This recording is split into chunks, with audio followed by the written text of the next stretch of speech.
Hi.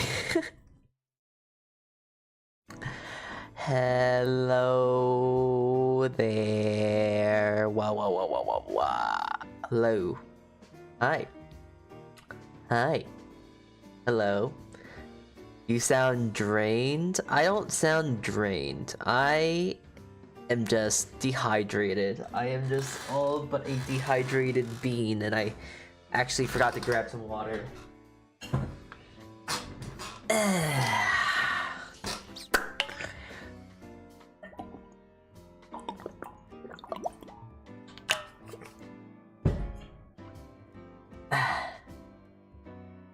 So, hi. Hello. It's me. Why are you blinking? There you go. Hi, it's me, the local virtual baker, Saltea Kichee. Hello. Wow, we're doing streams and stuff? Again? It's weird. I actually, what's more, this is also kind of along the lines of like, what was it, Monday? It was kind of like Monday stream, in a sense, because like, I was not planning to really stream today. Like, it was just like a concept of an idea, like, you know what, maybe I'll throw it on the books, maybe, and I'll try and maybe think about doing something like that, but it wasn't really, you know, set in stone. But felt like it, felt in the mood. So hi, how are yous? I wanted just to do some general talk, some funny things, I guess, and talk about food, maybe cook something on stream just to show some fun things, I guess. But I don't know. Just wanted to talk about food, and I thought like, hey, what's a great way to talk about food in a way that's very proactive for my little brain? Wait, hold on. Okay, not YouTube.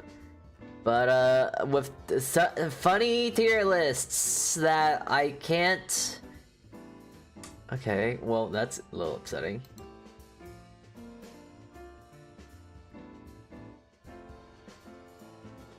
I hate tier maker. Why won't you let me funny do the... Yes! Okay. I found out how to do it. Never mind. We're so back. Ha! Look at this! I found tier lists, and I wanted to do some tier lists of like food specifically, so I can tell you about some neat tips and tricks and stuff like that. If you want to learn about food, some stupid niche things, and maybe some cool techniques and whatnot. Have you played Honkai Sound? Have you played Honkai Star Rail? You kind of sound like Advertine? No, I've never played it, actually. Adventurine. I'm gonna look this lad up, I guess. Yeah, I don't know who the hell this guy is. Hold on. I don't think I sound like Mr. Honkai. I don't believe I sound like John Starrail.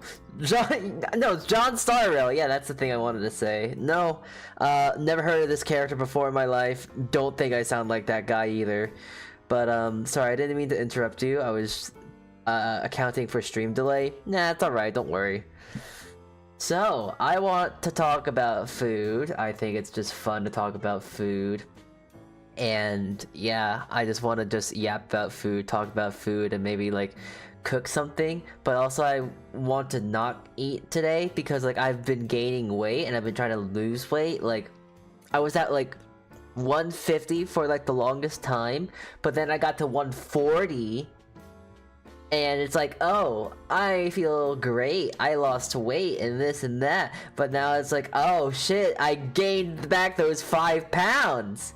So, yeah. I was 150, then I was 140, now I gained 5 more pounds, and now I gotta just worry about this and that. But I think a lot of it is turned into muscle because, like, I want to just hope and think that is the case. Maybe. Perhaps. But yeah, let's talk about food. Let me tell you and show you how good my prowess when it comes to food and whatnot. Like, oh yeah, I'm just so smart when it comes to food. But actually, it's kind of funny when I say like muscle, because I actually think I need to start working out more. I actually decided to work out when I got back home from my job from work today, and I can't help but think that I feel goddamn amazing. I feel great. After like having 8 hours of standing on my feet, you know what's good for another set of exercise? Doing some squats, doing some deadlifts and stuff like that with some 10-pound weights. It's great. It's fun. I haven't worked out in quite some time, but I'm trying to get back into the habit of just putting that into my repertoire things to do. So yeah, I've been trying to have me working out. I'm trying to put that into my routine at this point, and so far I kind of made it. I've kind of adjusted my routine a bit more, because usually when I get back from work, I usually just get on the couch and watch shorts for a bit and then recharge and then do what I want to do when I get home. So instead of doing it on the couch, because usually when I'm on the couch I feel like a lazy potato, I decided to actually, you know what? Let me go watch shorts and then do some like curls and whatnot, and I end up doing curls, and lo and behold, I ended up doing like at least 30 minutes of curls and like squats, and I feel great. My legs felt like jello. I was actually getting a sweat in. My god, I don't sweat. I am Korean. I don't know what the hell sweat is. But yeah, I was having a fun time with that. Exercising, trying to stay healthy, because I'm starting to realize, like, yeah, I would love to just get into better fit and stuff like that, because not because I want to look better, but you know, I've just been gaining a lot of gratitude recently. Like, what's the point of like working out and all that whatnot? Self-betterment is one of those things, but I like to think that a more general goal, a better goal when it comes to like working out and bettering yourself, is so that you live longer, so you can hang out with the people you love more. And I love a lot of lads here. Love might be a strong word, but I do thoroughly enjoy a lot of lads. I know a lot of peeps, and it's like, yeah, they're pretty cool, and I want to continue being with them. So it's like, you know what? I'm gonna start working out. So yeah, because I like my friends. So I guess I have to. I guess I gotta stay around a little longer, so I gotta get these these reps in and all that whatnot. Anyways, enough that stupid shit aside. That's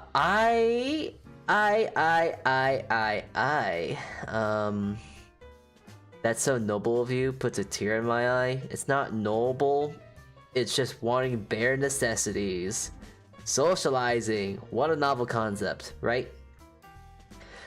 But let's talk about some food. Let's talk about all this funny stuff right here. And like, it's kind of stupid in reality, because like I'm doing a tier list of sorts, but it's also like, oh, I feel like this is gonna brainstorm and like, stem off my brain to like things to talk about when it comes to food and whatnot. But like, I also don't know if half the things I'm gonna say are true or not, so please take everything I say today with a grain of salt. I'm not a nutritionist. I am a rookie chef. I went to culinary. Actually, here, let me give you some like background so you can actually understand like my intellectual prowess when it comes to cooking. But I have worked with a few chefs, and I have been, I guess, educated when it comes to cooking. I am mostly very well in tune when it comes to French cooking. I spent at least a 3-ish years, maybe 4 years trying to educate myself to the best of my ability within French cuisine and technique. So a lot of my food and cooking and whatnot has a lot of background of like basic French technique. I have a bachelor's degree, which is really funny to say out loud, but I have a bachelor's degree in culinary arts. I have also picked up baking as my own side hobby, but despite that, I have been told by my pastry instructors that I do like 50%, not 50%. I do a lot better. Oh, hi there.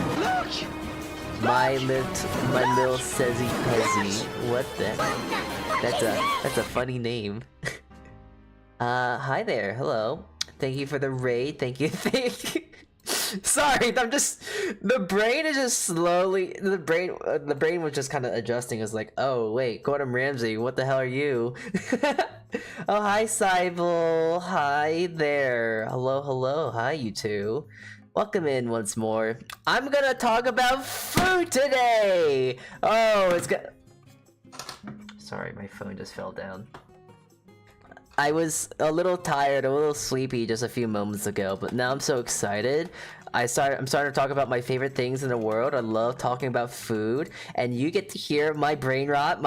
Okay, so before we actually got into all that sort of whatnot and stuff, I'm actually giving you a synopsis of like my educational background and professional background and experience and stuff like that, because like you know, it's like you're not gonna trust a doctor that says, oh yeah, I just know what I'm doing. You want to know like their background, you want to know they're this and you're that. So here, let me tell you about my cooking background and whatnot. I would tell you to get some coffee, but you don't like it. I hate coffee. It's bitter, it's dumb, and I don't like using caffeine as a crutch, because I like getting 8 hours of sleep. I like sleeping. But that aside, I am going to repeat the first part again, just because it's such a quick synopsis. I have gone to vocational tech schools, and I have like 2 years of experience under my belt, and that of education under my belt for that. I've gone to a culinary college, and this college I believe is very, very familiar with George Perrier. Hold on. George Perrier. He's a fairly well-known French chef, I believe. Not exactly sure. Yeah, he has some association with it, I believe. But yeah, he's a cool chef. He has a anyways, I get hours of sleep with up to 3 cups of coffee. Sounds like a skill issue to me. I guess that would be a skill issue for you, but I'm trying to think. I just think of George Perrier. Like, that's the only like big major chef that comes to my mind that has what's the word? Some sense of association when it comes to my culinary school. So I went there for 3 years. So essentially I have 5 years of experience under my belt. But I also did pick up basic baking knowledge in 101 and etiquette on my own, because of my own fruition and curiosity. But despite that, I also did talk to a lot of the pastry instructors, made the most beautiful, most delicious like baguettes and croissants and stuff like that. So I would like to think that they're worth their weight in what they say and do. But for what I would show to them, they would say that I would do pretty good for a person that has no idea what they're doing. Hey, I'm gonna mention this again. When it comes to cooking, I don't know. I kind of know what I'm doing. But when it comes to baking, oh, I don't know what the hell I'm doing. I'm just kind of going to flow. Me, you know, like all these like, oh, wonderful breads and whatnot. Here, let me go on my Twitter real quick. We'll go on my Twitter because like, oh, wow, Salty, that's not bread. Oh, wow, look at that. It's a huge bread for a muffaletta. And like, oh, look at these lovely, like, picturesque quality croissants, I guess. And this lovely pieces of rustic sourdough. I will tell you that I have no idea what I'm doing. Never took a class, never worked in a bakery, never done anything professional when it comes to baking. Despite that, I have fooled a lot of people that think I have worked in a bakery before. Chefs, cooks, and instructors alike. They think that I have some semblance of knowledge when it comes to baking. I tell them straight up, I don't know what I'm doing.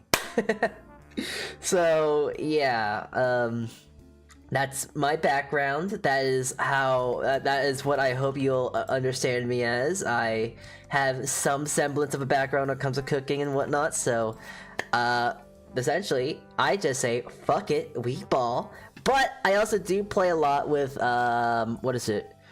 With my Google Sheets. I have a whole bunch of sheets and stuff like that to where I can actually, what is it? Google Sheets of like ratios that are put into a thing. I have my own spreadsheet. I made this sheet to where it's like, okay, hydration percentage is calculated, fat percentage is calculated, and stuff that you don't need to worry about if you're not caring enough about how you make bread recipes. If you don't care about that, do not bother with it. We're gonna move on. Anyways, I'm currently at my senior year of my alignments high school, learning new recipes and baking, but I would love to learn more tips about cooking. Well, I have graduated my culinary school. I have been to vocational tech schools during my high school, so I would be happy to actually answer any question you got. I know a lot of stupid stuff, and then I know a lot of dumb stuff, and I will also tell you what is useless to learn, because I'm not gonna lie, there was a lot of useless shit I learned when I was in cooking school, but there was also a lot of good stuff that I did learn in cooking school. Mostly the most important thing is just basic technique. And then it's kind of funny because, like, you know how a lot of people put emphasis on, like, learning this word. Like, oh, you want to make a canapé of this or something like that. It's like a good hors d'oeuvre and whatnot. The amuse-bouche is a great amuse-bouche to make sure it's, like, at least 2 bites or whatnot and this and that. And then, what is it? Is tomato a fruit or a vegetable? It is a fruit. The reason why people think it's a vegetable is due to politics. That is not a joke. There was some sort of thing about importation, I believe, or some sort of thing when it comes to delivery of like vegetables and whatnot. And technically, if you were able to they were arguing that, hey, tomato is a fruit, a vegetable, not a fruit. They did that so they can save a few extra cents. And now everyone's confused in what the hell it is. But it is botanically, technically, a fruit. Politics. Anyways, just like how blackberries and raspberries are agrities, yeah, those things, yeah. Like technically, a banana is a berry as well if you think about it, but a strawberry isn't a berry, which is kind of fucked because the seeds are out on the outside. Botanically speaking, if the seeds need to be inside of the fruit to be considered a berry. So in a really fucked up world, you could say a pumpkin is a berry, but it's not, because there's already a word that describes what a pumpkin is. It's a gourd. But yeah, strawberries are not berries. Bananas are considered berries. Melons are not berries, but you could consider them berries. They're actually, well, melons. So yeah, there's a lot of stupid stuff when it comes to this and that. But yeah. Why am I learning that right now? You didn't know that? No, there's some stupid stuff when it comes to like the categorization of food, because it makes no sense. Because I think if you have gone through a culinary school, you are taught that for some reason mushrooms are vegetables. They are not. They are technically fruit, which is a weird thing. I think I think they're considered fruit or just fungus, because they're just fungus. They're just a mushroom, you know, but we consider them a vegetable when it comes to a sense of culinary and like food and like description and whatnot. It's weird. I don't understand it really, but it's kind of funny because now it's become more of a what is it, a sort of protein, if you will, you know. Like one of my favorite things to do when I get up, if I want to have like if I want to make like a cool vegetarian and or vegan dish, one of my favorite things to do is getting a really good, like beautiful looking, hold on, trumpet mushroom. Getting one of these big old fat guys, you know? Getting one of, okay, not, oh wait, sorry, I'm thinking of oyster mushrooms.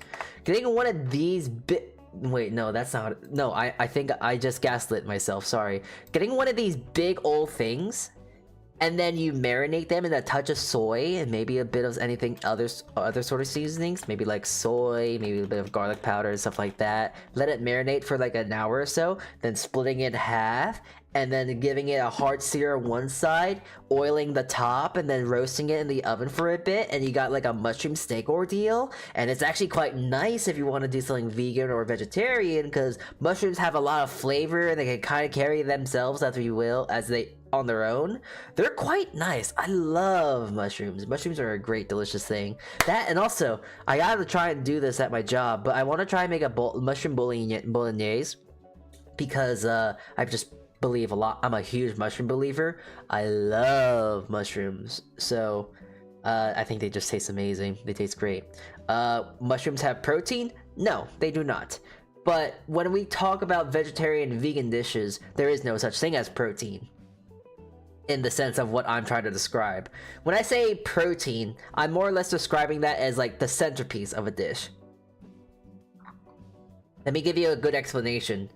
So a basic plate up of, like, let's talk about, let's say, let's steak, potatoes, and green beans. You know, when you think of steak, potato, and green beans, you think of potatoes and your green beans are your sides, but then your protein, your main part of the thing, is gonna be your steak. You know, kind of like that. When I stream, sometimes I do cook, and most of the time I just study. That is fine. If you're cooking, you're doing a 2-for-1, because when you cook, you study. You learn when you cook. Like the focal point, kinda. Yes, when I say protein, that is pretty much, it's more or less like this is the star of the dish, you know, and everything else is the side. But like doing like a soy marinated, hard seared, roasted trumpet mushroom, and doing like a, maybe, I don't know, if we want to do vegetarian, we can at least have access to cheese. So then maybe like a, I don't know, like a not Alfredo, I don't know, risotto would be nice, I guess. I'm not really sure what kind of greens you would want to use. Asparagus? Thin asparagus would be nice? I don't know. Case by case, really. But, yeah, I was doing the mise en place and... yeah. Alright, well, anyways, I'm just talking a whole lot. Let's talk about stuff here. And I'm gonna change this tier list a bit. I'm gonna just be like S plus, must use, have. Actually gotta make another tier here.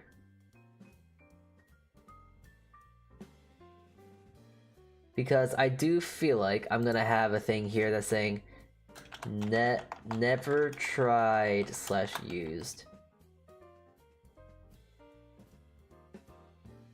Because despite me saying and knowing a lot of stuff when it comes to food and whatnot, there is still a lot of stuff that I have just personally not used because I have other substitutions or something like that, or they're too expensive. Good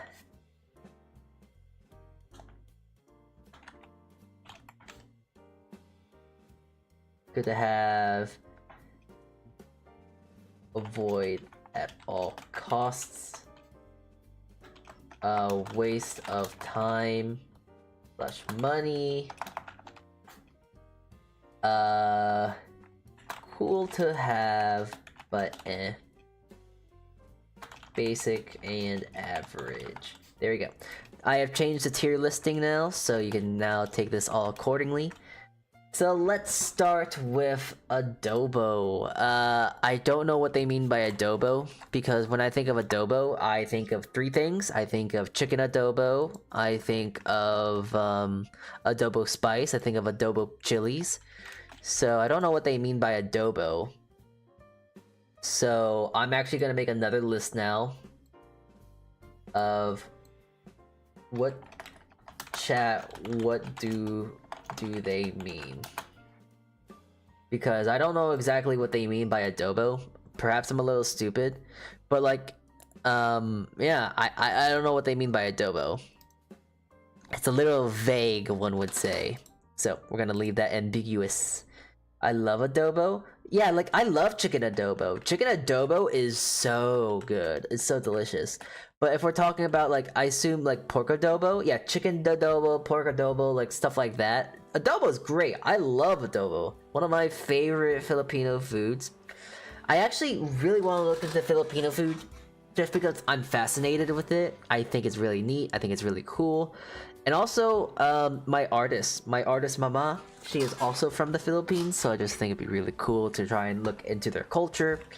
And just talking about culture and food, I think the best way to learn about a new culture is by going with simple things and trying to see and research their food. Because what is the base of every single society? Not politics, not money, but food. Food runs the world. If you don't have food, people die, people move on into other places. So I like to think that if you learn about food and what like is a staple in their country and whatnot, you can kind of learn like where their history comes from. Like, is their food very impoverished? Are they mostly stewed? Are they mostly fried? Are they kind of poor people food? Do they have a lot of high-end stuff? Do they utilize low cuts, poor cuts of meat and this and that, you know? So I like to look into stuff like that. I'm stupidly autistic when it comes to learning about food history. So I'm gonna put adobo, like, chat, what do they mean? Because I do not know what they mean. I also feel like I need to actually make another tier here because it's kind of funny. But I definitely need to make another tier of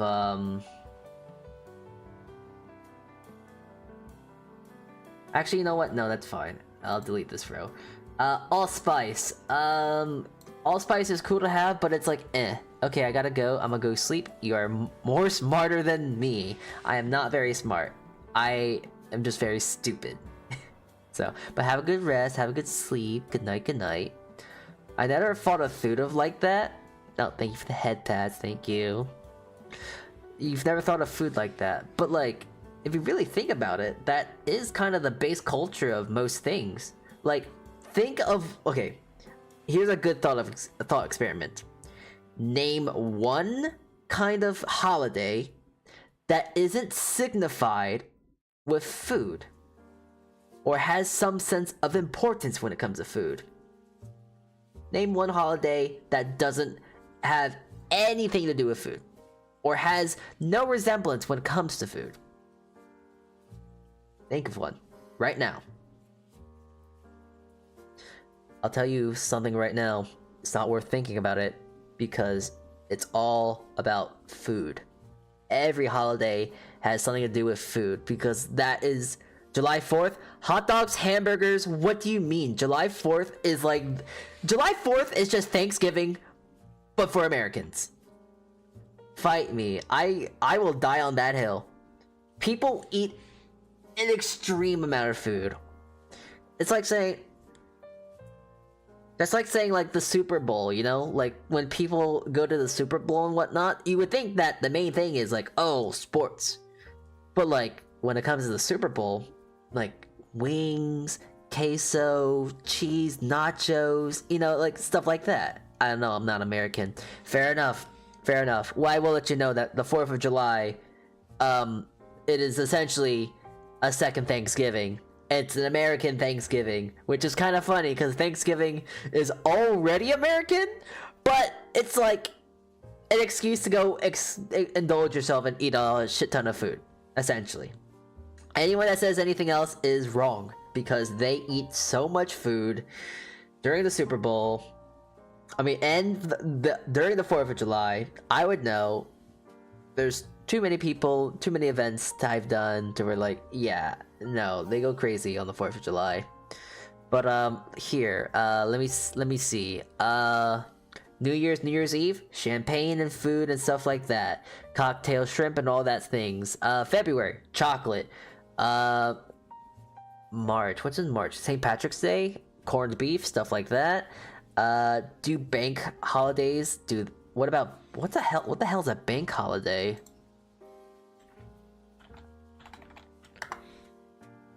Oh, like federal holidays, right? Okay.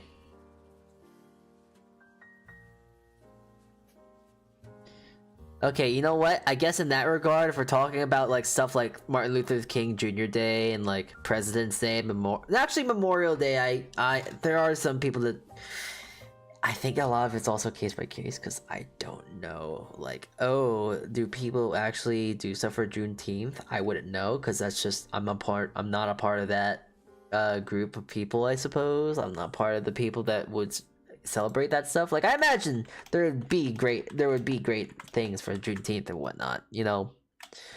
But I don't know. But usually, okay, let's just talk about like the main big thing. Like Christmas, Thanksgiving, Hanukkah, birthdays. Anyways, most holidays usually have some sort of importance when it comes to food. Food is very important when it comes to like holidays.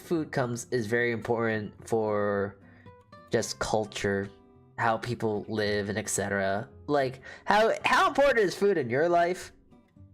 That's a dumb rhetorical question. We're moving on. Anyways, almond extract is a waste of. I hate almond extract. I think it tastes too much like medicine.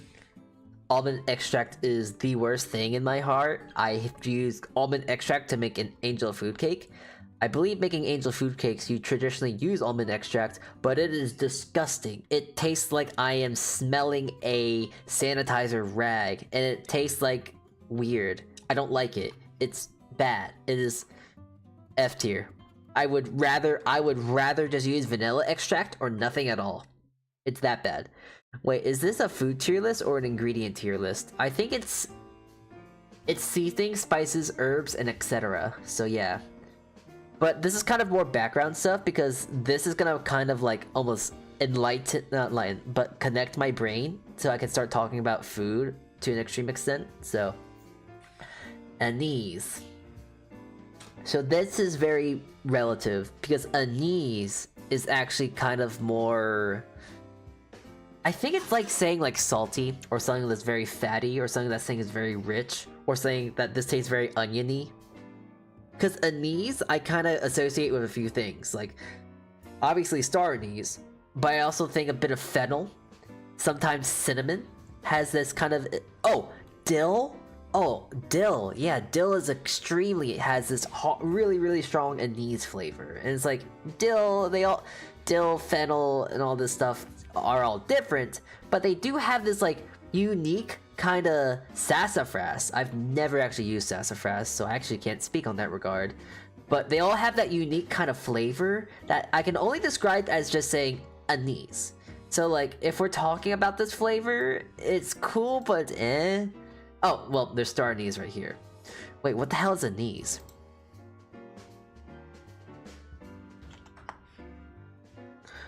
Yeah, okay, no, anise is just star anise. Oh yeah, it's like licorice. Yeah, anise is like licorice and whatnot as well. Well, I've never used anise, so I'm gonna put that there. Basil is good to have. I'm gonna talk about both the dry and the fresh versions. And if you want to talk about that real quick, hey, I will say that it's always better to use fresh herbs. But some very specific herbs are different based on what you are cooking with them and what herb you're using to begin with. Like, I love Thai basil more than normal basil. I think Thai basil has a lot more floral notes. It's a little bit more complex. It has a lot more flavor than basil. Basil has this sort of unique fresh flavor, and it's mildly floral, and it has this bit of sweetness that helps bring out flavors and whatnot. You know, like your marinaras and your tomato sauces and stuff like that. But I think Thai basil can do that, but better. And also, I'm biased because I do a lot more Asian cooking than I do like Italian cooking, which is really funny, but it's just the truth. And Thai basil is so nice because it adds like nice, lovely floral notes, sweet notes, and also a bit of anise as well. But also talking about fresh versus dry, fresh basil is miles better than any sort of thing you can get dried. That being said, I do have dried basil because sometimes I just don't have a good plant of basil sometimes. I will mention this because I think this is the best thing to do if you like using fresh herbs and you don't want to put... Okay, I'm gonna level with everyone here. I understand why you don't want to use fresh herbs, because spending $5 to get an ounce worth of herbs that you're probably never gonna use for only for one thing, and then you use what you need to use, and the rest you put in the refrigerator and it sits there and you think about using it, but you don't end up using it because you don't need it for anything else, like dill. Like, oh, I want to make like dill pickles, something like that. So you use half the dill you get, but then the other half you just sits there and you have nothing to do with it, and you try and think of something for it, but it's like, oh, I can't think of anything to do with this dill. So you end up wasting like all your money on stupid goddamn dill, and then it's like, God, I don't know what to do. So I will say, hey, do you like using fresh herbs? Make a garden. It's not that deep and it's not that hard. And if you are like, oh, I can't grow a garden, go buy plants. Go buy the plants that people grow. It is so much easier to do that, just do that, and it works just as well. All you have to do is just water your plants like once or twice, once a day, or once every 2 days, depending on what climate you're in. And let me tell you, fresh herbs are the way to go. You can even do indoor herb gardens kits on Amazon. I had a hydroponics for a while. Those work beautifully. You have to wash it like every once a month or so, but they grow stuff beautifully and quickly, and they're pretty quality. Basil grows like a goddamn weed. Dill weed is a weed. It grows like a weed. If you want dill, grow it. It's so... I have tried to kill off my basil plants before, my dill plants before, but it's like, oh, I still might use it. So I throw it in a pot of water, not pot, but like a container of water, and next thing you know it, I look in it and it's growing roots again. It doesn't die. So yeah, growing fresh herbs is a really good way to go. I like growing basil every single year because then I end to use a lot of my basil, and then I use that for my plants and whatnot, and then I use that for food, like making some nice great caprese salads or sandwiches or whatnot, or using it to make some good marinaras or lasagna. And using fresh basil, you can't beat it. It's so much better than your store-bought stuff, because unfortunately a lot of the store-bought like herbs that you find on the shelves are probably sitting there for a bit. So yeah, but getting something fresh from the stem is great. They are known to be hardy plants. Yeah, a lot. And also mint is notorious. It should be notoriously known, especially if you have a bit of a green thumb. You know how chaotic mint can get and invasive it can get. So but yeah, when it comes to dry versus fresh, it depends. It's case by case. For instance, basil is definitely something that you want to add at the end. If you add it too early, it can actually become muted in flavor, and the flavor of it just dies. You don't taste it anymore, and it becomes so muted, and it doesn't really have that strong of flavor in the dish. So yeah. That being said, dried herbs are the complete opposite. You want to get them as early into your stuff as quickly as possible because they rehydrate, and usually the mentality when it comes to dried herbs are picked at the peak of their growth periods, because then they have the most extreme amount of flavors, extremely condensed, and then you dry that, and that just exemplifies how dry and how condensed that flavor gets. So usually when you dry herbs and whatnot, they're usually best for stuff that are going to be stewed and stuff like that. So like if you want to make like a basil based salad, like a caprese salad, fresh herbs are the way to go. If you use dry herbs, that is just so impoverished and sad and pathetic. I'm just gonna say it for how it is. Don't do it.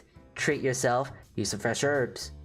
But if you want to make like a tomato sauce, no, I'm not gonna lie when I say that I sometimes just use dried basil because I don't have fresh basil on hand. So yeah, that's why it usually gets its own pot like sage. You see, the thing about sage, I've never had success growing sage, so I probably have to actually like maybe buy a plant of sage or something like that. I love sage, but at the same time, sage is a lot how I see dill, is that I use it for literally one thing and nothing else. So it's situational for when I want to use sage, which is a shame because I love sage a little bit more than dill. But we'll get into that when I get into that. But I'll talk more about each dried herb and whatnot. But the basil stuff specifically, fresh stuff use at the end. Dry stuff use as early as possible. Dry stuff use it for sauces, soups, and stuff like that. The fresh stuff, use it for finishing stuff, use it for garnish, because garnish will add flavor and all that whatnot, and it will actually be able to use the majority of its flavor. Bay leaves. Basic and average, but at the same time, it's nice to have. To be honest, I don't really know how to explain the flavor of bay leaves, other than that they add like this background of freshness. And dry versus fresh, I think dry just works better, has a quote-unquote indefinite shelf life, while fresh will obviously have a shelf life. And the shelf life for dried herbs is usually like around 3 months. Anything beyond that, they kind of diminish in flavor and all that stuff. Not to say you can't use it, but you're gonna probably have to need to use more. But dry bay leaves, for example, I tend to use them for soups when I make pilafs, or braises, stews, bourguignons, stuff like that. So I use bay leaves for stuff like that. And so actually, you know what, they're good to have. And actually, I'm actually gonna put basil in the lower tiers here, because I'm more or less gonna compare about like what would I rather have. I honestly think I would rather have bay leaves than I do Thai basil and basil. So yeah, that's me. Never worked with fresh bay leaves. Fresh bay leaves taste exactly like how... Okay, no, that's a lie. Fresh bay leaves are a little bit more potent. They have a bit more flavor, and they have like tones of flavor that's almost comparable to basil, but a little bit more hearty. I don't know how to explain it. It's just a little bit more of a mature basil that's a bit more flavorful, but not really. It's not as flavorful as basil, but it's very, very background. I like to think it's almost like if it was umami, but not umami. It's like herbaceous umami, because it's background. It's all background. It's the base when it comes to herbs. Barbecue sauce is a waste of money.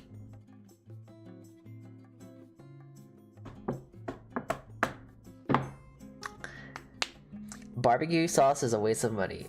I'm just gonna say it for how it is. Barbecue sauce is a waste of money. Fight me. I think barbecue sauce is a waste of money. I will explain that when I get to a different point, but barbecue sauce, I believe, is a waste of money. I got a gift of barbecue sauce, and that's a little different because it's like, it's a gift, so I'll take it. But I would never buy barbecue sauce. I would never buy barbecue sauce. It's just not worth it in my head. Black pepper is an absolute must thing you should have. Black pepper is just such a unique flavor that, and when you get like fresh black peppercorns, it has just such a nice flavor, and it's just kind of very, very versatile. And it's actually so versatile, I'm gonna go down to the list here and look up this, and just put this here at the must-have, because I also think that thyme is an absolute must-have herb, spice, whatever you want us to call it. It's so versatile. It has a great foundation. It just adds great flavor. Thyme is just so good. It's just so versatile. It has so many utilities and stuff like that. It's great, and it tastes great too. I love the taste of thyme. I'm planning on making cranberry ketchup in place of barbecue sauce this year. Ooh, very nice. Cranberry ketchup though. I definitely want to try and learn how to make ketchup, because making ketchup sounds really fun, but I just never got around to trying to make it. And also, I'll talk about ketchup when I get there because it's kind of funny. Lemon thyme make great tea too. Yeah. Like thyme is just so good. Not just for cooking, but it's also just good for like it's good. It's a good plant, and when you actually grow it as well, it has like purple flowers. I think and it's quite pretty. Fun fact when it comes to plants and herbs and whatnot, you always want to pinch the flowers if you're trying to use an herb, because the flowers will actually will start to mature your plant, and when your plant matures, your herb plants matures, they actually become more bitter, and they start to get a little bit too pungent in flavor sometimes, which might sound better, but it's usually for worse actually. I got a cookbook from my grandma, so I have so many recipes I want to try from it, the cranberry ketchup being one of them. I hope it's just not like a cranberry puree or whatnot. That would be kind of underwhelming. But hey, that sounds great. I don't know what a cranberry ketchup would be different from just jam, because when I think of cranberry ketchup, I think of ketchup. And when I think of ketchup, it's just sweet. And like, cranberries are already inherently sweet, so I'm kind of interested on that. But kind of agree, honestly, but sometimes it works with fries and or hot dogs. I will get to you talking about why I think barbecue sauce is useless. But yeah, there's jam ketchup. No. I'm just saying that ketchup, and when we talk about like cranberry ketchup, I can't help but think like, what's the difference between cranberry ketchup versus cranberry jam? Because of ketchup. Ketchup is more inherently sweet. So there's a whole bunch of stuff that we can talk about, but we'll get there when we get there. Brown sugar is a must-have. I would say it's even more of a must-have versus normal sugar.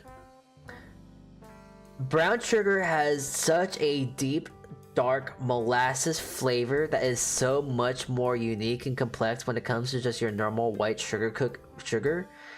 And I think brown sugar is amazing. It has a great flavor of molasses, and I will also just make a stand right here. You are wasting your money if you buy light brown sugar. You are wasting your money.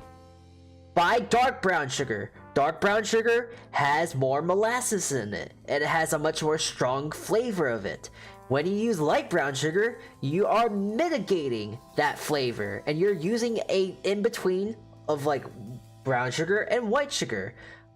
It's stupid. It's very stupid. I think it's a waste of time. And usually, dark brown sugar and light brown sugar are the same exact price. So when it comes to pricing, they're the same. But dark brown sugar is a must-have in the kitchen. It's great. It can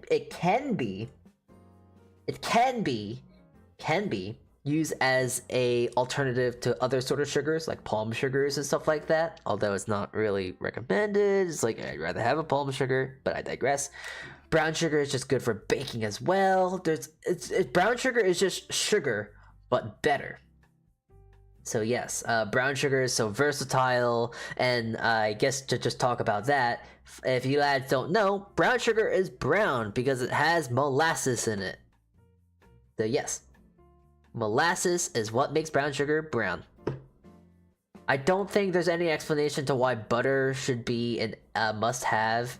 I don't think there's any explanation for that.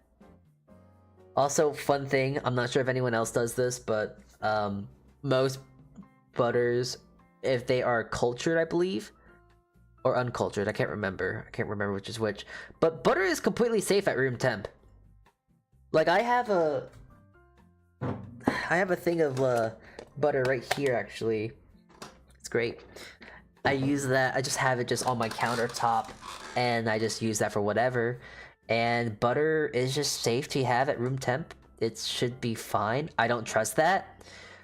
Well, it only becomes bad if it gets moldy. And the only reason why butter gets moldy is when you contaminate it, because butter is fat. That's all it is. It's just fat. You know what else is like? We know what else is fat, and also something that can stay safe at room temperature? Oil. Olive oil. All your kind of vegetable oils and whatnot. I don't trust that. Butters Same thing with bacon fat. Bacon fat is also very shelf stable. Butter. Here, let me look it up real quick.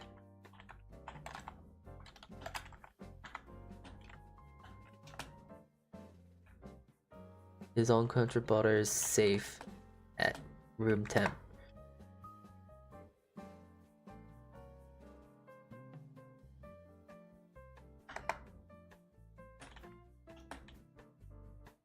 Okay, so yeah, uncultured butter. Uncultured butter is safe, is the one butter I'm thinking about, but uncultured butter is safe because there are things inside of it that make it very safe at room temperature. That, and also, if you like using cold butter for your bread and stuff like that, you're a psychopath. Don't lie to me. Don't look at me when you tell me that if you butter bread, you use cold butter, or you probably would rather use margarine that is softened. I like using real butter because margarine is bad and trash and should just die. Butter at room temperature is completely safe as long as it's uncultured. There is something to do with the culture when you have a culture that makes it more volatile to room temperature sort of ordeals. You know how like some in European countries, people have eggs just at room temperature, just like that? Kind of the same ordeal, except that we can't have eggs at room temperature because they are so highly industrialized that it becomes an issue and can increase like foodborne illness. But butter is one of those exceptions because it is very, very much just fat. Olive oil is good to have. It's good to have. It's good. It's okay. Actually, you know what? It's basic. Olive oil is just... it's okay. I think that... hold on. Where is it? Because if I don't see it in here, and I don't see it... Okay, I'm assuming... olive oil is also speaking about extra virgin olive oil, because if it's also talking about extra virgin olive oil, then I would put it in good to have. Extra virgin olive oil has a nice flavor of just like background richness. It's very versatile for salads and whatnot, and if you just don't want to use butter, and like let's say you have like you were trying to cook something for your mom and dad, and it's like, oh, they're like, what's the word? They're lactose intolerant. It's good to have olive oil because that kind of can replace butter, although it becomes a lot more volatile at higher heats, just like butter, but it's worse because instead of butter being burnt, which can actually bring out more complex flavor notes of being more nutty and toasted flavors, olive oil just gets bitter. It just gets bitter and volatile, and it's not good. And also vegetable oil is kind of in that same ordeal. However, sesame oil, I'm biased. I'm 100% biased when I say this, that sesame oil is a lot better than olive oil. It has a much more strong flavor of nuttiness, obviously. It is so strong, very pungent, and I love the flavor of sesame oil. I am biased. It is in my blood as a Korean. It is great. It is delicious. I think it's great. It's even great. I think it's better for like salads too. It's just that you have to also watch out for people that are so weak when it comes to like sea nuts and tree nuts and peanuts and stuff like that, because that could possibly make them sick. So yeah. Only thing to use cold butter is making pastry dough. Technically frozen butter though, covered in flour, causing layers of lamination. Don't use sesame oil for mug cakes. Learn that the hard way. Why? Why would you?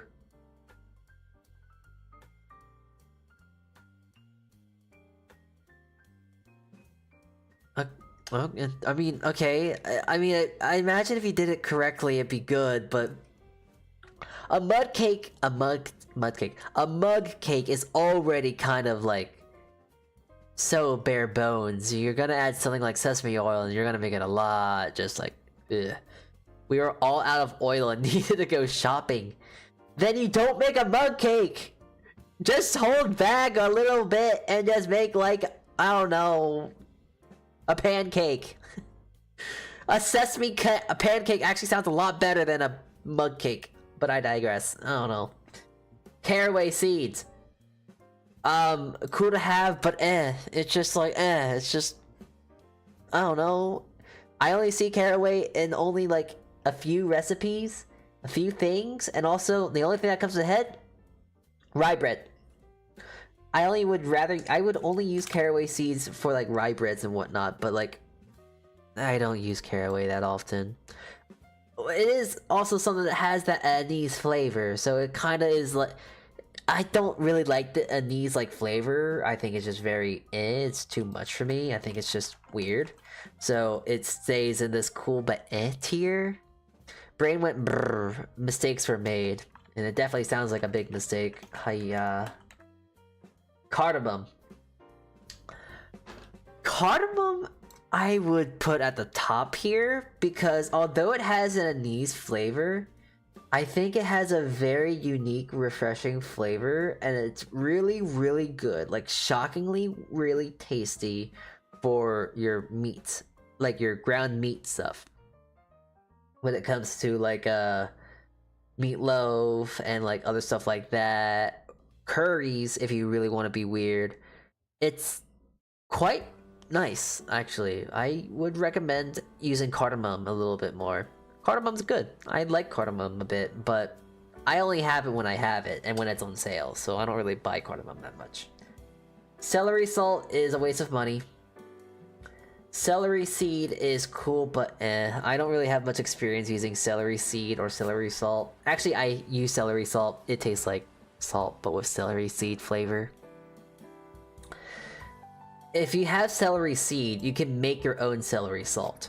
But even at that, celery seed is kind of redundant in my head, and I don't understand why you would need it. Chicken stock is always good to have.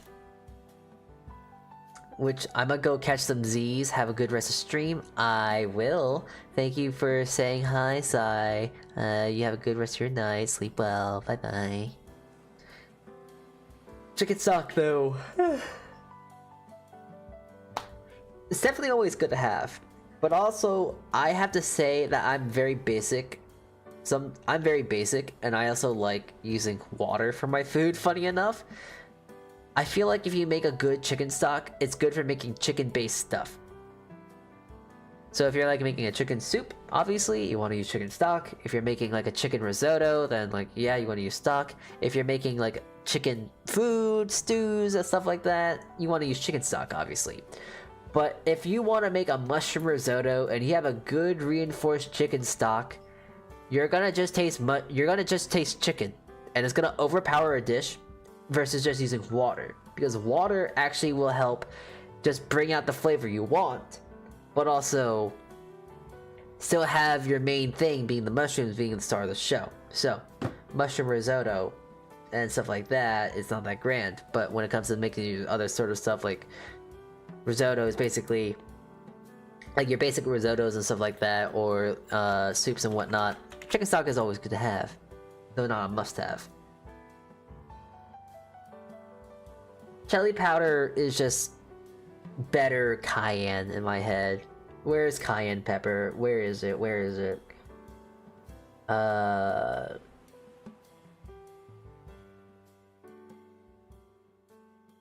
Okay, whenever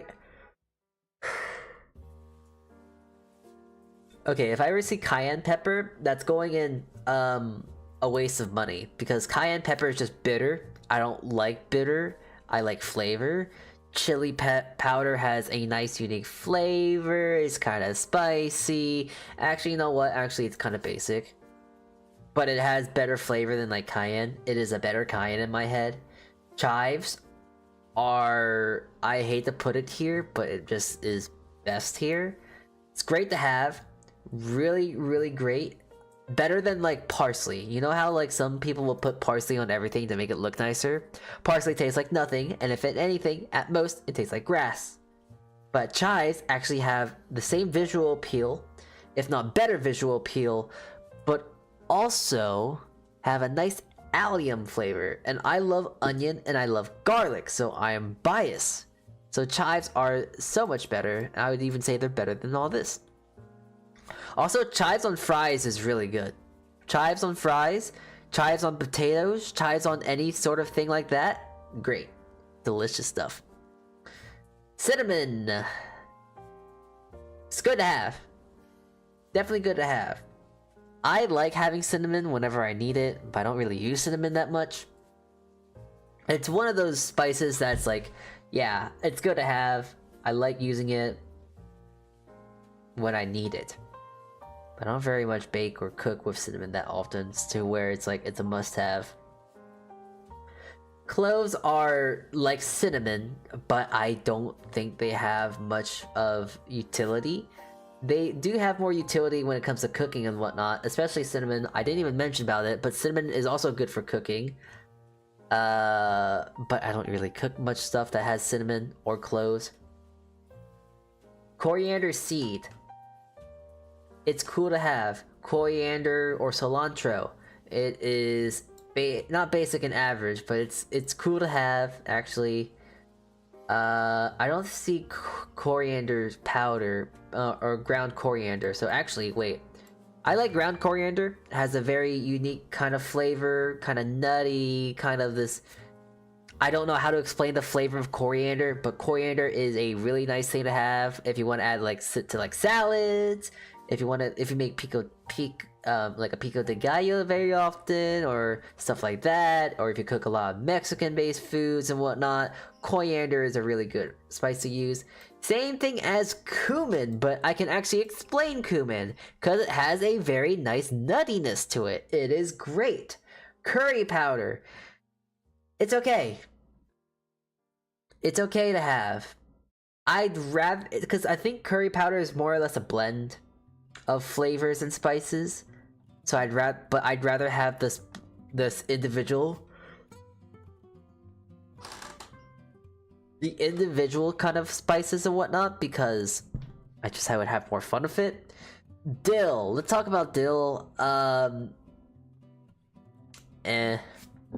don't like dill. I think out of all the herbs and whatnot, when I think of like herbs, I think dill is very... I just don't like dill. I don't like the anise flavor, and also I don't use dill for anything but for dill pickles. And even when it comes to cooking, I don't like dill. It's just... I know some people will put dill in like their chicken soups and whatnot, but it's just like...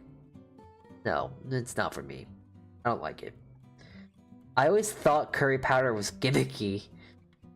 The way... Okay, I know gimmicky is like a normal word, but like I can't help but think like when we say curry powder is gimmicky, I can't help but think that we're talking about this stuff as if it was like a game.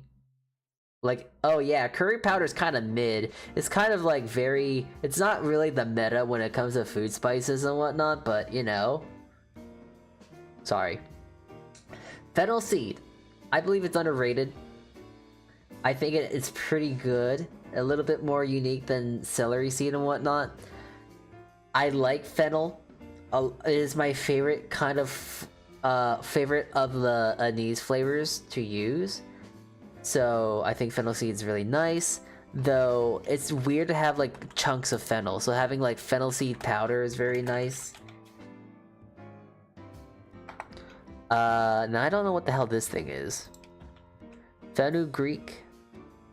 I've never used this before, so I can't speak on it. Jalapenos are always good to have, but it just kind of depends on the jalapeno. I would rather grow a plant. And also, fun thing about when you grow jalapenos, you always want to, so jalapenos are weird. Spicy peppers are generally weird when you grow them.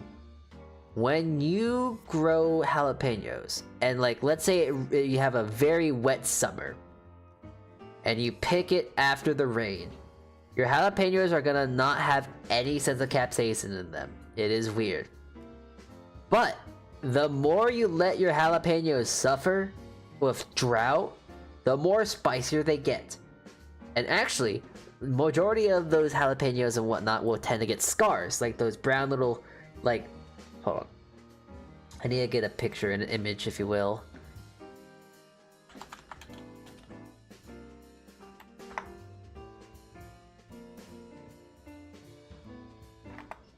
Like these. Do you see these jalapenos? How they have like these brown sort of things on them? That doesn't mean they're going bad or anything like that. It just means that they lack water. They didn't really have sort of like what is it? They suffered a lot of drought. It's just basically a signification of like they suffered through a lot of drought. So usually when you see these, if you want something spicy, this is what you want to get. They have a lot of capsaicin in them, and they are very, very spicy. So, fun little thing if you want to know about that. The less scars, the less spicy they are. So, like, this jalapeno right here, these three are really, really spicy. But these two that are perfectly untouched with any sort of blemishes, they're not going to be as spicy as these three. Kaffir lime leaves are basically bay leaves, but they have a nice citrusy lime flavor. They are very much good for curries, but I don't very much see the use of them. I don't know if you can get them dried, I'm not sure. But if you do get them fresh, you can actually freeze them. And then you can pick them out and then throw them in your stuff and all that sort of stuff. But just like bay leaves, you gotta take them out, so... Oh, yeah, I always wondered why they get spicier. Yeah, they get spicier just because, like, the reason why they get spicier is because they just don't have much water, so they suffer, and capsaicin grows a lot more effectively. And ketchup. Okay.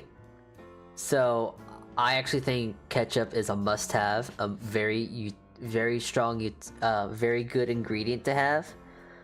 And it's kind of funny, because I hate ketchup. I hate ketchup. It's really funny, actually. I hate ketchup by itself. I think it's too sweet, I think it's too weird, and I don't like ketchup. However, I love using ketchup as an ingredient. I think it is an amazing ingredient. It is so good. It is very versatile. Its flavor is very good for many things. You want to make your own barbecue sauce? Have ketchup, add brown sugar, and then cook it down until it gets very syrupy and dark. There you go. And add spices and whatnot if you want to make it more spicy and stuff like that. That's how you make a good barbecue sauce. And also molasses to make it more darker, like your traditional barbecue sauces. I like using ketchup for like your burger sauces, making a very simple like Thousand Isle dressing or like stuff like that. Like, I love ketchup as an ingredient, but I hate ketchup by itself. It makes no sense. I hate ketchup by itself, but when it's mixed with everything else, it's so great. It's so good. It's weird. It's so weird. I have a love-hate relationship with ketchup, but it's really... I love ketchup, but I hate it by itself. Fish sauce. Why would you eat ketchup by itself? You know, like having ketchup and fries.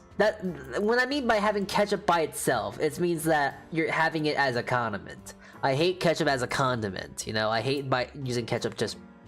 I hate having my fries with ketchup, but ketchup mixed in with a little bit of mayonnaise and a little bit of lime or lemon and then cayenne and Cajun and stuff like that, then it's like, oh, it's kind of tasty now. Then, like, yes, I love that. That's great. Other than that, I don't like using ketchup by itself. So yeah. Fish sauce. It is very much good to have. I don't know why I put it in basic and average. It's good to have. But if you don't do that much cooking, I guess with like Asian cuisine, then it's like not really gonna be a part of your repertoire. That, and also it does have a bit of a shelf life and does kind of smell. But it's good. It's so good. Adds such a nice amount of umami flavor, and it's so tasty. It's so good. So very much recommend to have that whenever you can. Fish sauce. Yeah, fish sauce. Fish sauce. Fish sauce is not like ketchup. It is not something you dip food in. It is an ingredient. It is an ingredient. It is a very great ingredient. It's like Worcestershire sauce, but this is better than Worcestershire sauce. 5 spice is avoid at all costs. It's just better to get the ingredients by themselves separately. Garam masala was a waste of money. I bought garam masala and it's cool, but it's like...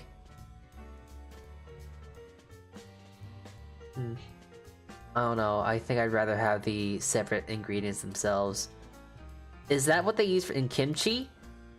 I believe so, but fish sauce is used for a lot of things actually. I believe some people will use it for pho. It is used very often in curries. It is used... I can't really think on top of my head. It's very much used for kimchi. I don't like using it for kimchi because I'm too lazy to add it.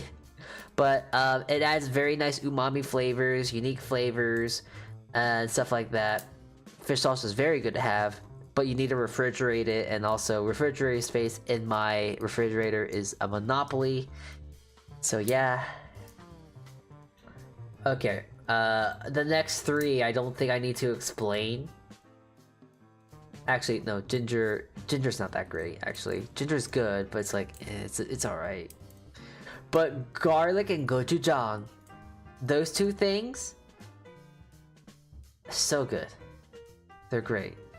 Garlic doesn't need any... Garlic needs no introduction. Doesn't need any introduction. Garlic is garlic. That's all you need to know. Gochujang. Once more, bit of the bias here. I love using gochujang. I like adding it to things when it's necessary. Great flavor, has a nice jammy fermented flavor, but at the same time being spicy. Gochujang is great. I love using it. Very tasty, very good. And it's just like, I don't know. It's just good. It's just good. Trust me. Hoisin is overrated. Hoisin sauce, I would actually put here.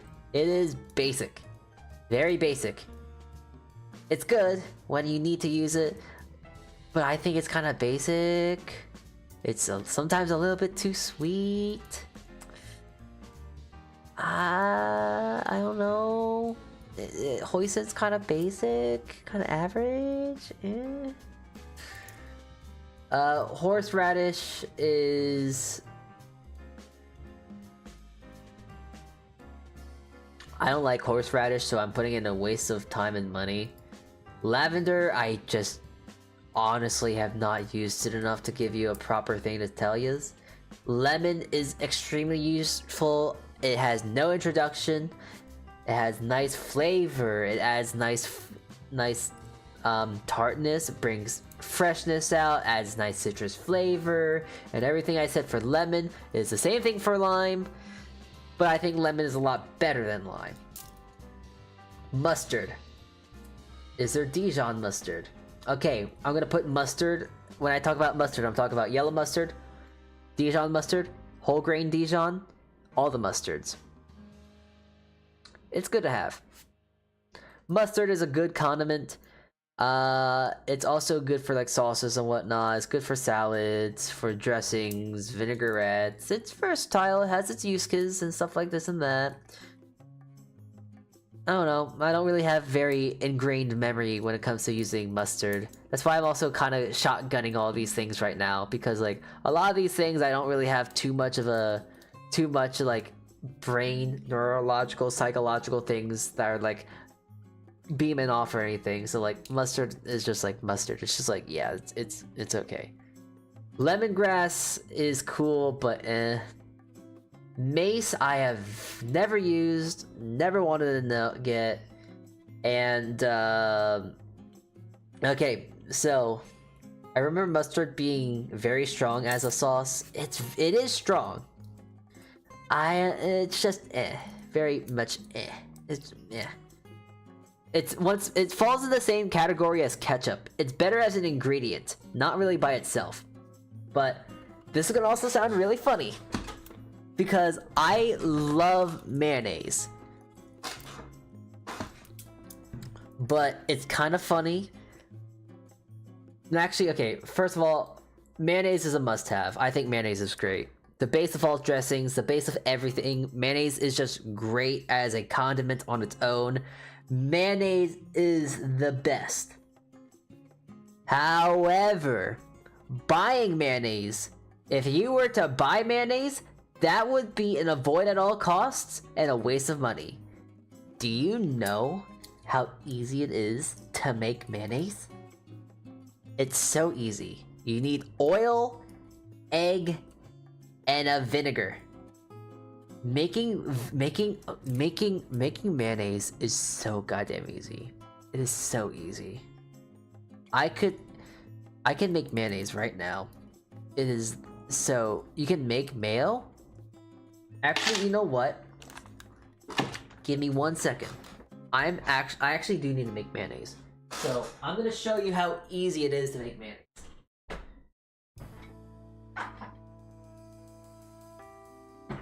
Mayonnaise is so easy to make that I'm literally going to take a minute of stream right now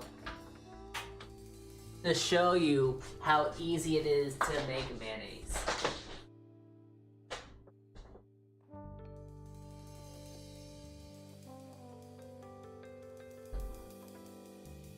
Alright.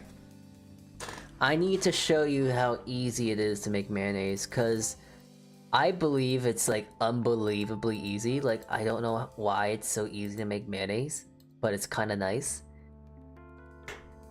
Anyways, let me show you how to make mayonnaise. It's really easy.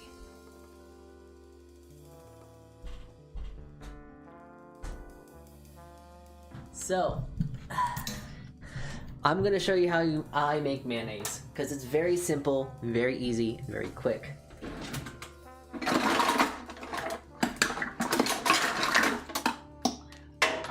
Okay.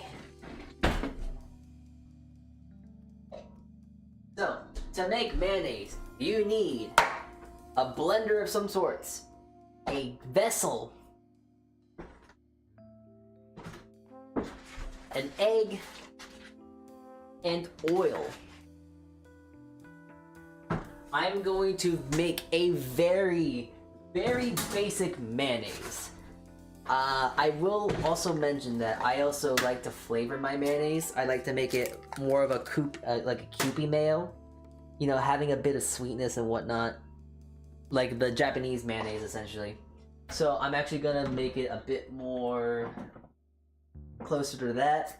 So I'm gonna add some rice wine vinegar, just a splash of it. I'm going to add a touch of MSG.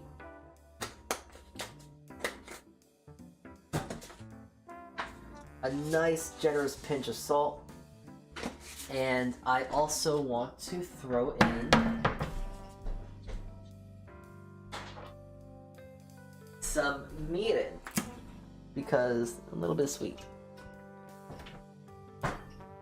Oh yeah, that's why it's on focus again. So anyways, making mayonnaise. This is where it gets like stupidly easy. Wait, can you see? Okay, you can see. So I'm gonna just really quickly blend this. Alright, cool. Now we got our eggs. Now watch this. I just add oil. And now, all I have to do is just press this button and start blending, and I will make mayonnaise. Wait, can you see this? Alright, I hope you can. Watch as I make mayonnaise.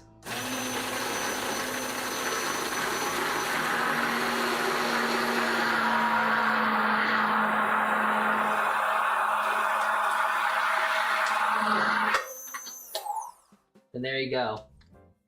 Mayonnaise. Just like that, in a matter of like a minute, I have made fresh mayonnaise. That easy.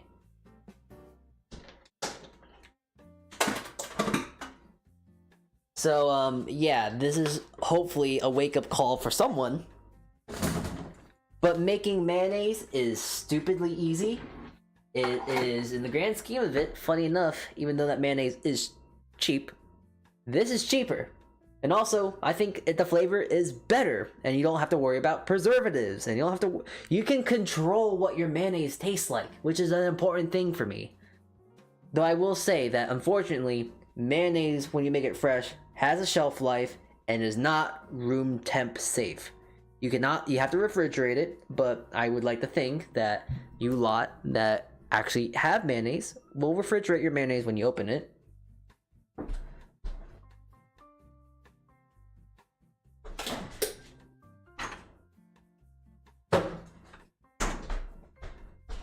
But yeah, that's how you make mayonnaise. I hope that was insightful. I hope you saw that. I hope you learned something, because that is how you make mayonnaise. Very easy, right? Nah?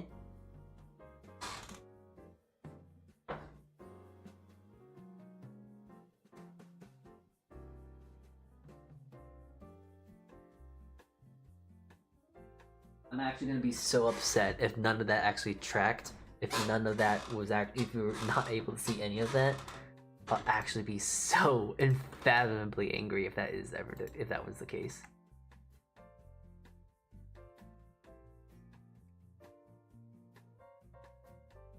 Oh, my hand was in the way of the blending. Well, all you need to know is that mayonnaise did happen, so hey. Would using any oil lead to the same thing? Pretty much. You more or less want to use a neutral oil, because if you use like olive oil or sesame oil, it will be very, very pungent. It will be a little bit too overpowering. While using just like an oil, it's very, very much, using a neutral oil, it's very neutral. You don't really taste it too much. So you have other things and flavors that kind of don't overpower it. I've made mayonnaise with extra virgin olive oil, and it was kind of disgusting. So I recommend using a neutral oil.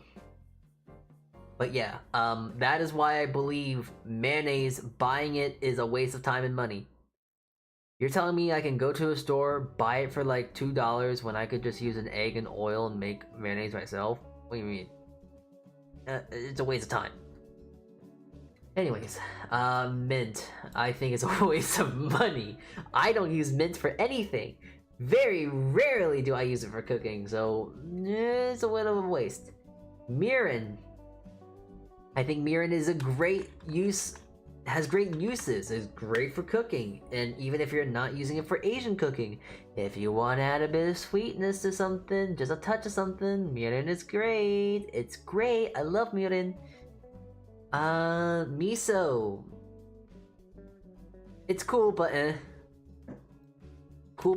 It's like, I don't really have much uses for it. I don't really use it that much. Like, I make, like, miso soup sometimes with it, but MSG, I don't think needs any introduction, by the way. I'm just gonna put that in there, MSG. MSG has no introduction. I don't think there is any reason for why I need to explain how good that is. And also, this is gonna be a weird one to put in here, but nutmeg is also a must-have ingredient. Specifically, the whole nutmegs. If you use whole nutmeg is great. It adds... I don't know how to explain this flavor.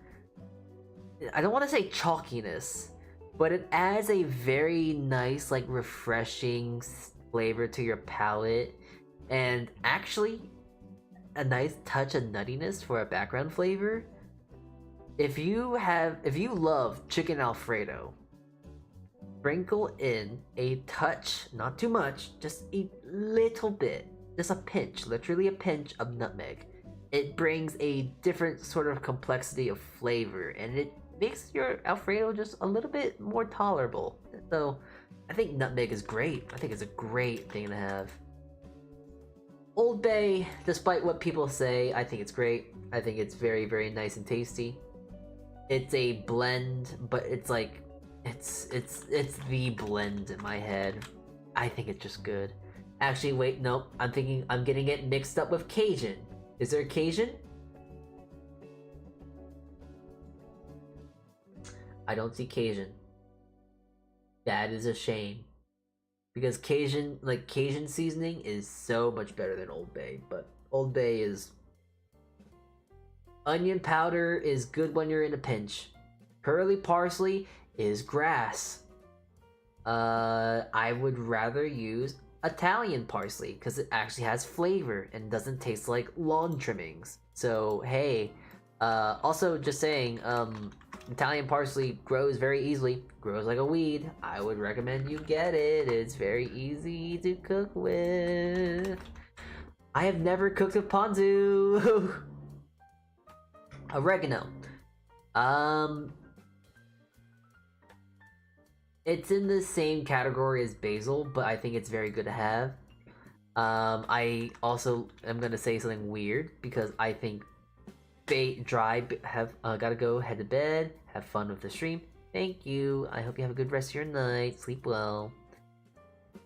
I think oregano is kind of like basil, but better. But also, oregano breaks the rules when it comes to fresh using dry versus dry. Because I often think that using dried oregano has a little bit better flavor than your fresh oreganos. Maybe that's just because I've never had good fresh oregano, but meh. Alright, so paprika, Hungarian paprika, and Spanish paprika. Paprika is just a great seasoning, a great spice, a great whatever you want to use it for. I remember when I started cooking, I would always sprinkle a little bit of paprika and everything. Oh, smoked paprika. Ooh, I love smoked paprika. I love smoked spices. I actually have smoked salt. Ooh, it's so good. Because it adds a nice bit of smokiness to all my food. And it's like, I just love paprika. Paprika just makes me happy. Parsley. We already talked about parsley. Chat, what do they mean by this? Poppy seed is good to have for me. Me personally, it's good to have poppy seed because I like to make fun breads. Rose water is cool but eh. Shrimp paste is cool but eh because I don't like one trick pony ingredients. I don't really use shrimp paste for many things, and I don't really cook many things that would use shrimp paste, so it's unfortunately not very useful for me. I don't have an... Okay, so it's... I've used Szechuan peppercorns, but every single time I use Szechuan peppercorns, I don't notice anything. But I know that they're very good, I just don't ever notice them. Rosemary is good to have. It's better fresh than dried. Saffron is cool, but eh. I personally... Actually, you know what? I think it's kind of meh. I think it's so below mid. I think it's bad. It's just very expensive for one thing. It makes your food orange. And it's floral. I don't see the appeal of saffron personally. I have never had something that was made with saffron that made me think this is objectively better if it didn't have this, you know? I have made saffron risottos. And I think I'd rather have risotto. I don't like saffron. I think it's honestly a waste of money. Sage is very good to have. Rubbed sage is really good to have. Salt has no introduction. It has no introduction at all. No explanation. Scallion is also in that same regard. And also, scallion's kind of fun. Because scallion is very easy to grow. Extremely easy to grow. It has... If you get the stems, like if you cut the green off and you are left with the white bulbs, if you throw those in water, they actually start regrowing, and then you can just have a whole plethora of scallions and whatnot. Scallions are great. Love scallions. Just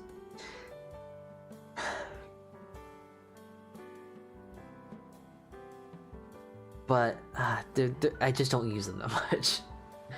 I just unfortunately don't use them that much, actually. Black sesame is cool, but white sesame is where it's at. I think black sesame is just kind of mid. I don't really have any opinion on black sesame seeds. White sesame seeds are better because you can actually toast them and they have more notable flavors than black sesame. I don't notice anything with black sesame. Soy sauce, sriracha. I'm getting bored at this point, can you tell? Soy sauce, sriracha, vanilla. I don't think they need any introduction. Steak sauce is a waste of money. Avoid at all costs. Same idea as barbecue sauce, actually, so it's not avoid at all. No, actually, you want to avoid at all costs. It's useless. Sugar is good to have. Tamarind I haven't used. Everything does become. Tarragon.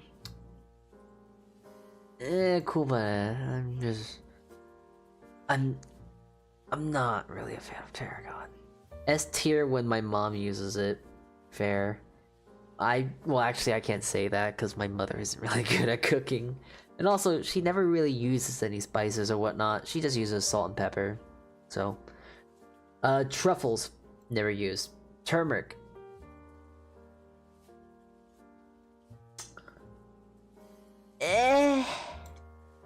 It's cool, but vegetable stock is... Where's the chicken stock? I would honestly say vegetable stock is better than chicken stock. Vegetable stock, I believe, is very neutral, but has some flavors that are used to build up other flavors, like allium flavors and stuff like that, where chicken, I feel, is a bit more overpowering, which is really funny, because I still like chicken stock more than vegetable stock, but in the sense of using vegetable stock versus chicken stock, I would rather use vegetable stock if I'm making a mushroom risotto versus a chicken stock, because the vegetables, there's already vegetables in risotto, like onion and garlic and other sort of stuff to help build those flavors, so there's that. And also, it's easy to make vegetable stock, and if you have, like, make a lot of food scraps and you cook a lot of food, it's really easy to take those scraps and make vegetable stock. So it's also, actually, you know what? Just because vegetable stock is a good way to use, a good way to use scraps, like when you cut like the hairs of the onions, the skins of the onions, the leaves of celery, the peels of carrots, anything like that, throw that in water, boil it, then throw away the scraps, because now you have a really good flavor enhancer than just using water. So actually, vegetable stock is much better than chicken stock. I will die on this hill. Kill me. Vinegar. Okay, we got a whole bunch of vinegars. Cool but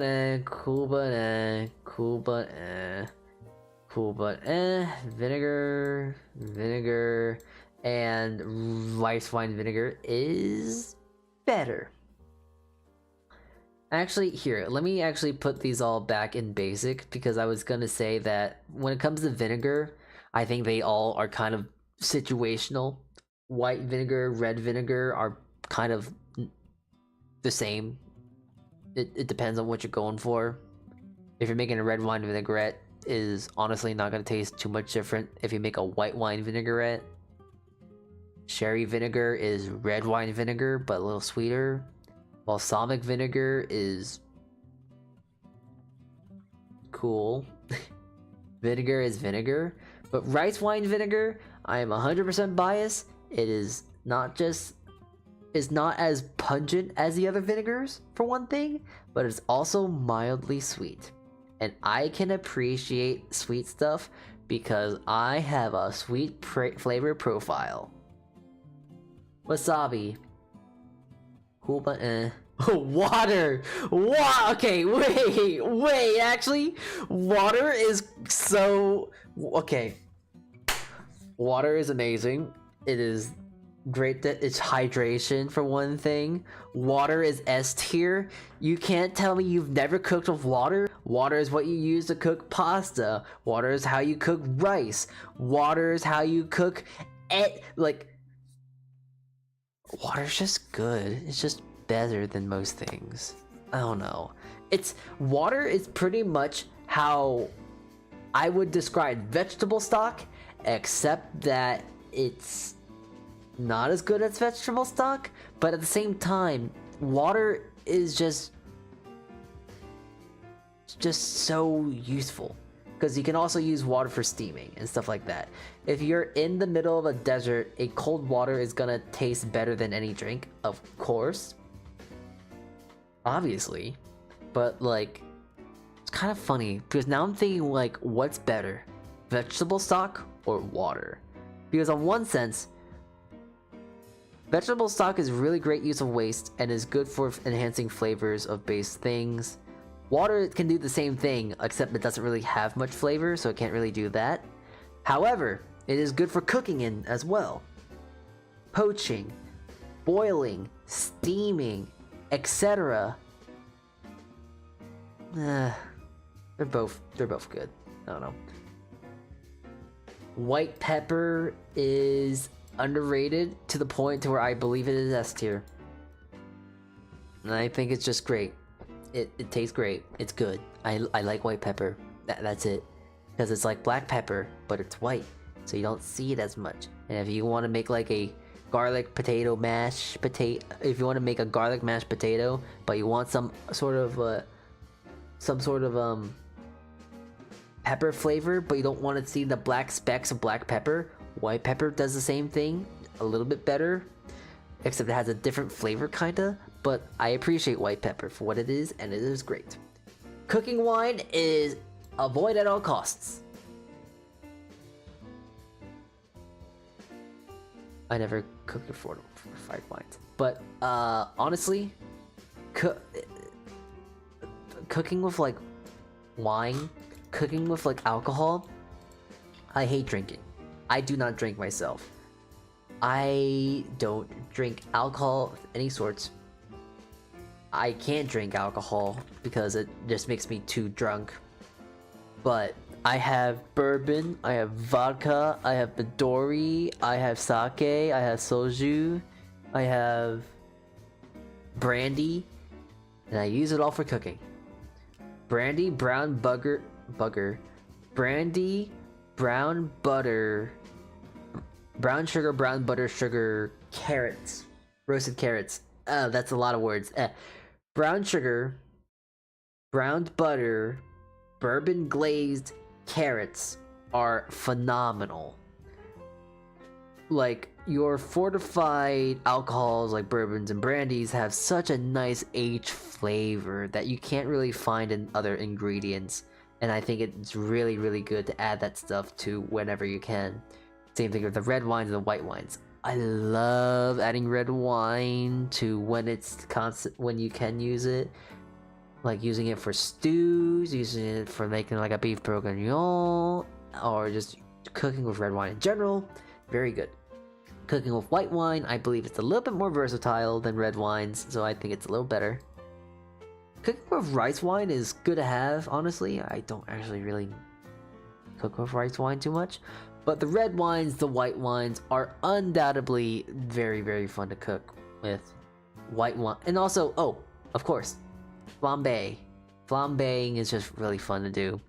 Burning something intentionally in your pan, it just makes your food look so much cooler, you know. Don't lie to me. When you can burn your food and it doesn't actually make your food burnt, it's pretty cool. But yeah. I'm gonna download that.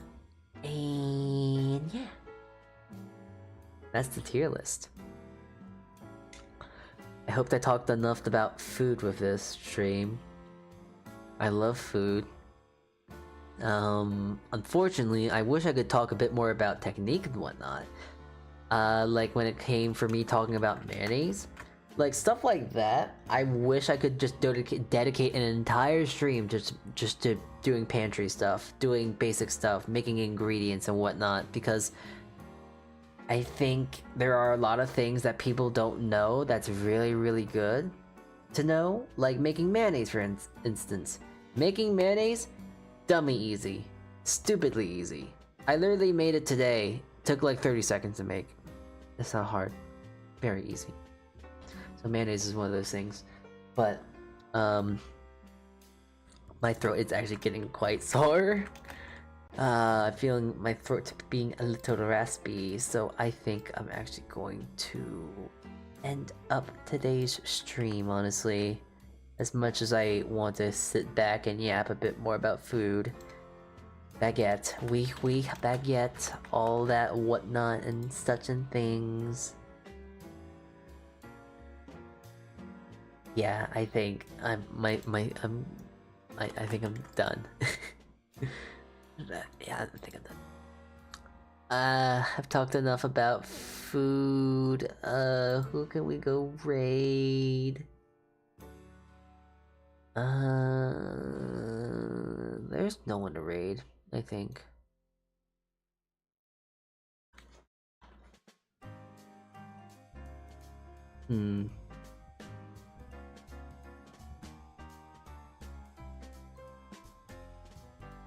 Yeah, I don't think there's anyone I can go raid, unfortunately, right now.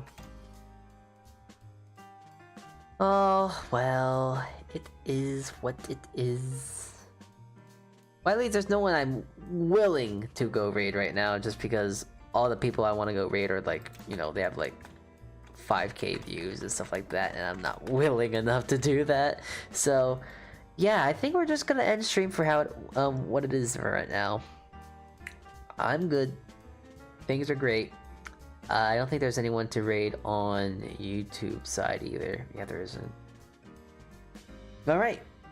Well, I think that will wrap up today's stream. Thank you for letting me talk about food. Thank you for for convincing me to go make mayonnaise. I've been needing to do that for quite some time. And yeah. Had fun hearing you rate spices. Well, I was talking a bit more about food and whatnot, but that was like earlier on stream. Anyways, I'm tired. I gotta go get ready for sleep soon. But thank you all for tuning in today. I want to do a cooking stream sometime soon. I don't know when, and I don't know what I'll be cooking, but I would like to do a cooking stream eventually. So, thank you all for tuning in today. I will see you around whenever I think about cooking next. And yeah. I'm sleepy. I hope you have a good rest of your morning, afternoon, and or evening, and I will see you all around later. Saltea Kichee, everyone, and ciao.